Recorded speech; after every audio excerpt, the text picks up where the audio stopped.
Man down tayo. Naglag yung iPhone 17 Pro Max natin. Ayun o. Aray mo.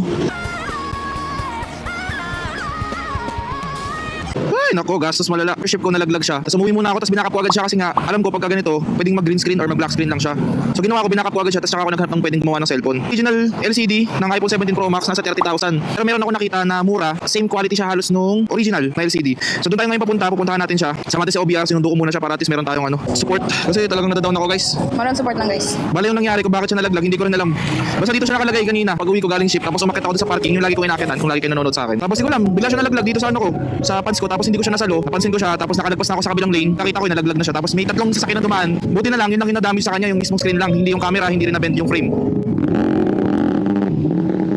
Ay nako, buti na lang at ganun lang ang nangyari at safe pa rin tayo. At syempre, safe din yung files na napaka-importante sa akin. At kung nasaraan ka rin ng LCD screen ng iPhone mo, ay baka sakaling matulungan kita sa video na ito. Gusto ko lang po i-point out na hindi po ako expert pagdating sa larangan na to. At kung hindi nasira yung screen ng iPhone ko, ay hindi ko malaman yung iba't ibang variant ng LCD screen ng iPhone. So pag-uwi ko, nag-backup agad ako at nag-research at nagtanong-tanong sa mga kakilala ko. Gusto ko lang magpasalamat sa MD Gadget Fix, shoutout kay Mark Dave Cipriano, siya talaga nagturo kung ano-ano yung iba't ibang klaseng variant sa akin. At this time kasi wala pa siyang stock ng variant na gusto ko at i-explain ko sa inyo kung ano-ano yon. So syempre, simulan natin sa pinakaunang variant, yung original iPhone LCD. Ito yung legit na original na galing mismo sa Apple, pero kung merong donor device sa pagagalingan, ay original pa rin yan. Pero ito yung pinakamahal sa lahat ng variants since original Apple part siya. At yung pangalawa naman yung aftermarket soft OLED diagnostic. Ito naman yung sumunod na variant kasi halos kaparehas niya ng original Apple na LCD. Parehas na parehas ng refresh rate, medyo mas madilim lang ng onte at hindi nagkakalayo yung bezel size. Sa specs, halos parehas sila ng original Apple LCD. Pero sa price guys, napakalayo, mas mura ng sobra yung aftermarket soft OLED diagnostic. Itong pangatlong variant ay halos parehas lang din ng pangalawang variant. Soft OLED din siya at maliwanag, mataas yung refresh rate, pero hindi siya nare-recognize ng device kumbaga may lumalabas na unverified or unknown part. Kapag pumunta ka sa settings, lalabas siya na unverified or unknown part siya. So yun lang talaga yung pinagkaiba nilang dalawa. Nasa sayo na lang talaga kung gusto mo ng walang message or meron. Sa price nilang dalawa, hindi masyado nagkakalayo, nasa 1,000 to 2,000 lang yung difference nilang dalawa. Itong pang-apat na variant at pinakahuli ang pinakamura. Actually guys, mahal pa rin talaga siya pero sa kanilang apat, ito yung pinakamura. Ito yung hard OLED na LCD na kapag kinumpara mo siya sa mga unang variant, mapapansin mo na madilim siya at sobrang bagal ng refresh rate. Kumbaga ito yung tinatawag nilang class A kasi sobrang pangit talaga ng quality. Pero kung nagtitipid ka at gusto mo talaga magamit yung phone mo at wala pang budget, ay pwede na rin talaga to. Madalas nilalagay ito sa mga refurbished phone para makatipid yung mga seller. Kung para sa akin, ang atihingin mo suggestion ko, ang maire-refer ko sa inyo ay soft OLED. Unverified man yan or verified. Doon kasi masusulit mo pa rin yung mismong device at yung screen. Vibrant yung kulay, maliwanag at mataas yung refresh rate. At maraming brand na gumagawa ng soft OLED, ang maire-refer ko sa inyo ay yung Must Be. Sobrang sulit ng brand na yan at tested na rin yan ng mga Apple technician. Yan din mismo sana ipapakabit ko sa akin kaso nagkaroon lang ng problema. Gawan ko na lang ng separate video kasi medyo mahaba na.